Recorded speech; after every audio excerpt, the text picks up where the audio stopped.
वो हमें दे दीजिए।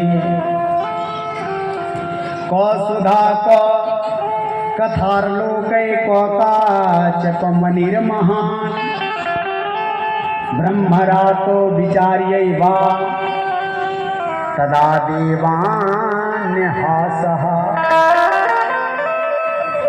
इस बात को सुनकर के सुखदेव जी हंसने लगे। कहा कि तुम्हारी इस अमृत इतना महंगा है तो तुम बदला क्यों मांग रहे हो?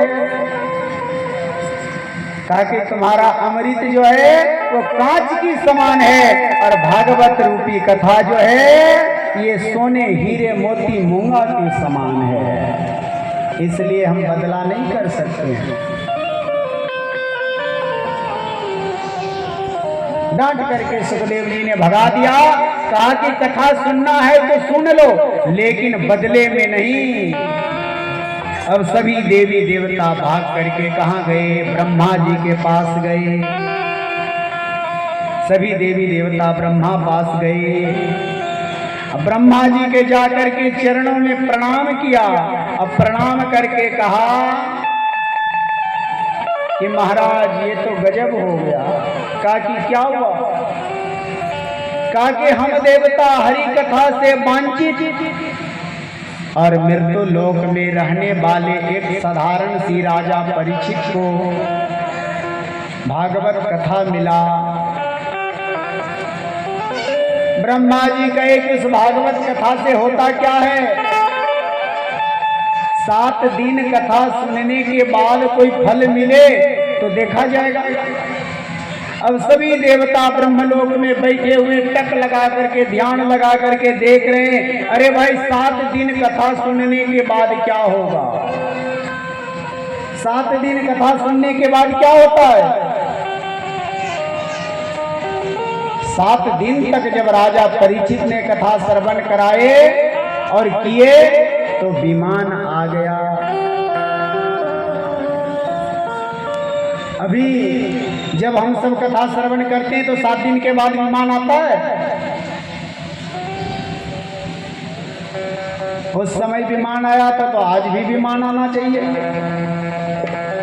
आज इसलिए विमान नहीं आता है कि अभिमान भरा है। जिस दिन इस शरीर से सारे अभिमान निकल जाएगा उसी दिन विमान आ जाएगा। दूसरी बात, विमान आ भी जाएगा तो कोई जाने के लिए तैयार नहीं होगा। बहुत लोग तो अभी कह रहे थे कि बाबा ऐसा समय पर समय कथा के समय है कि अभी गेहूं भी काटना है। तो बताइए, घर से छोड़ करके पंडाल में नहीं आ रहे हैं और पंडाल में विमान आ जाएगा तो सब दिन के लिए कोई जाने के लिए तैयार होगा? इसलिए भी भगवान नहीं भेज रहे विमान। इसलिए मन में विचार करना चाहिए कि जब तक हमारे अंदर अभिमान होगा तब तक विमान नहीं आ सकता है।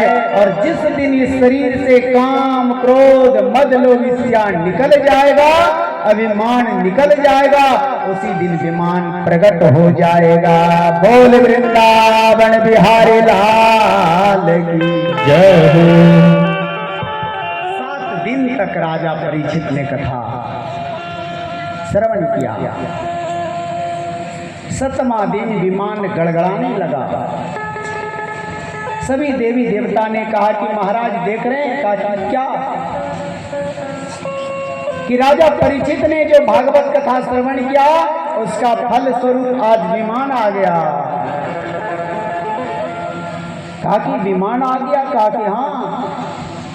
कहा कि हम नहीं मानेंगे। कहा कि तब? कहा कि हम तौल करके देखेंगे। राज्यो मोक्षा तथा भिक्षा पुरा धाता विस्मिता।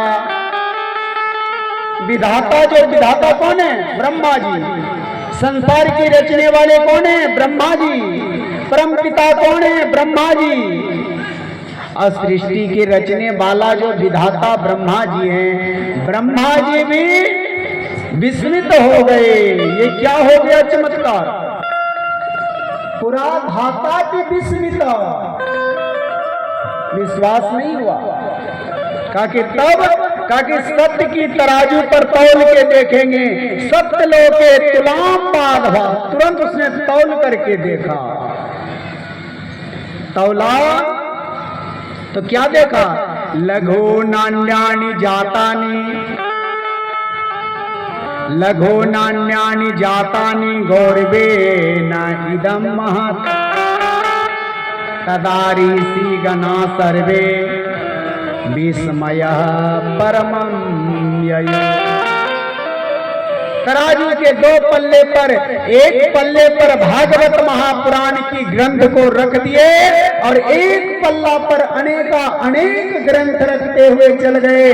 भागवत महापुराण की पल्ला नीचे रहा और अनेक ग्रंथ की पल्ला जो था वो ऊपर में टंग गया। तुरंत घोषणा किया कि ये भागवत महापुराण कोई पोथी नहीं, किताब नहीं, ग्रंथ नहीं, ये तो साक्षात श्री कृष्ण की वाङ्मय है। इसलिए ये स्वयं भागवत जो है भगवान श्री कृष्ण है। ब्रह्मा जी ने तुरंत घोषणा किया। ब्रह्मा जी के चरणों में सभी देवी देवता ने प्रणाम किया और भागवत महापुराण की वंदन किया कि धन्य जो है भागवत कथा उन्हीं को मिलता है जो अगले कई जन्मों तक माता पिता के, गुरु के, गौ की सेवा करता है, उन्हीं को भागवत कथा श्रवण करने के लिए मिलता है। किसी को भागवत कथा श्रवण करने का अवसर मिले उस व्यक्ति को विचार करना चाहिए, पूर्व जन्म में हमने माता पिता का खूब सेवा किया है, पूर्व जन्म में हमने ब्राह्मण का सेवा किया है, पूर्व जन्म में हमने गौ का सेवा किया है, पूर्व जन्म में किसी अतिथि का सेवा किया है। इसके कारण आज हमें भागवत की कथा श्रवण करने का अवसर प्राप्त हुआ है। बोलिए वृंदावन बिहारी लाल की जय हो, भक्तवत्सल भगवान की जय हो। इसलिए मनुष्य का सुंदर तन मिला है और इस तन से जितना प्रभु के भजन, प्रभु के पूजन, प्रभु की सेवा हो जाए,